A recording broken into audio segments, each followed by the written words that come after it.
Hey guys, welcome back to another video. This is Gabe with Indigo Software, genuine Microsoft software for less. In today's video, we're going to show you guys how to create interactive Excel dashboards. We'll be using an example CSV of total revenues for a fabricated business. But before we jump into that, if you're interested in purchasing Microsoft Office, Windows 10, Windows 11, remote desktop licenses, or a wide variety of other Microsoft software at a great price, check out Indigo Software. We'll put those links down below. So without further ado, let's jump in.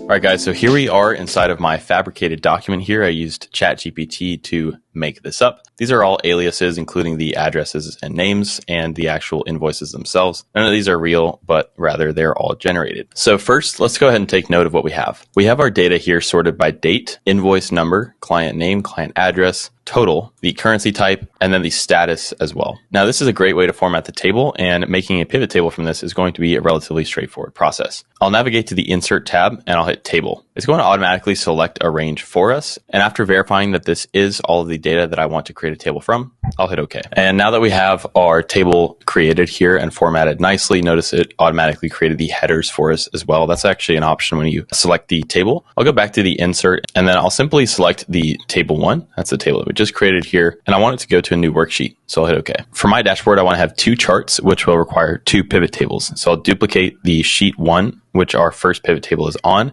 to create another duplicate pivot table. I'll just hold Control, click, and drag sheet 1, and that will create sheet 2, which is an identical copy of sheet 1. So now we have two pivot tables that we are going to work on. Okay, the first one I want to know is actually the revenue by month. I'm going to right click and rename this, and I'll do revenue by month. And the second one I want to do is revenue by client. So the first thing I can do in my pivot table here is I'll select the date, and I'll simply check to enable this. Instead of days, I will just check the months. Next up, I'm going to take the total, and I'm going to drop that into values. I'll make some minor formatting changes here. I'm going to select these values in B that have a number, and I want to reformat these as a currency. I just need to click the $ right here. If I want to see my fastest to my slowest months, so basically highest revenue to lowest revenue, I can right click, sort, and do largest to smallest. Now I can see in order of which months are my busiest and which ones are the slowest. All right, so with my basic pivot table created, again, we could add more of the data into the filters or columns section of the pivot table, but for all intensive purposes, this is all I want to see for now. With one of the values selected from our pivot table, it'll bring up this tab called Pivot Table Analyze. And with that,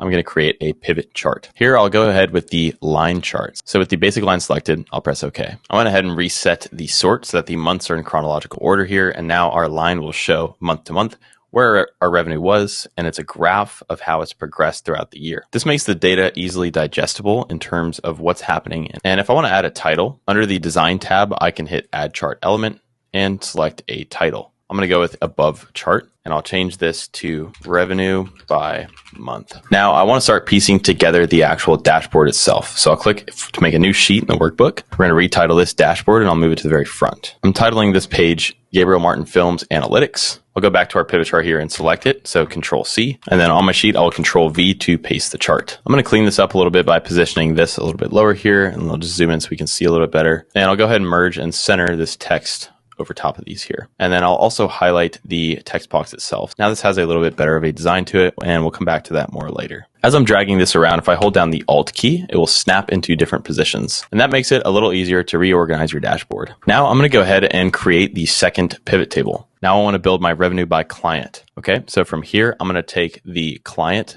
here, and I'll drag that into rows. Again, I will format the values, and then I'll click on one of them and right click, and I sorted it from smallest to largest this time. Okay, I'll go back to Pivot Table Analyze, and this time we're going to insert a pivot chart as a bar graph. I'll go with the clustered column here, and I will select OK. All right, again, I will Control C on this. I'll select a new cell over here, and I will paste it on my dashboard.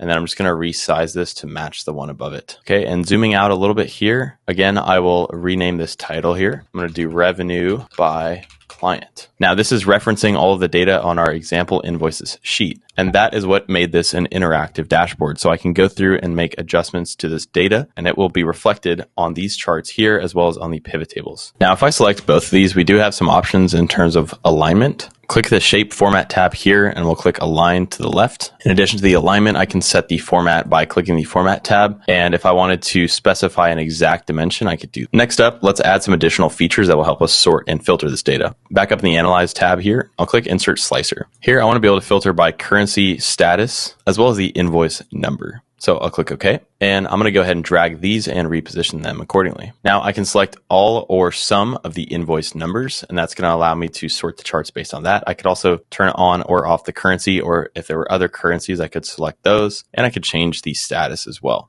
And that's going to reflect which data is being presented based on what I'm sorting for. Now I'm going to do some positioning and sizing adjustments with these as well. I'm going to drag all three to the left-hand side here, and I'm going to resize this to be as small as it can be while still fitting the data. I can set the width. I'll set each of them to 2, which it looks like they already are, except for this one here. And then I will hold Control, select all 3, and underneath the line, I will again align left. Great, so now those are formatted and cleaned up as well. Finally, I'm going to adjust the look of this a little bit. So up in the View tab here, with an empty cell selected, I'm going to turn off the grid lines here. Next up on the Page Layout tab, I'm going to select Themes. Let's see if we can find a theme that looks a little bit more in line with our business. I like the look of this theme here, so I will select that. All right, and then the last thing I may want to do is actually send this document out to my colleagues for review.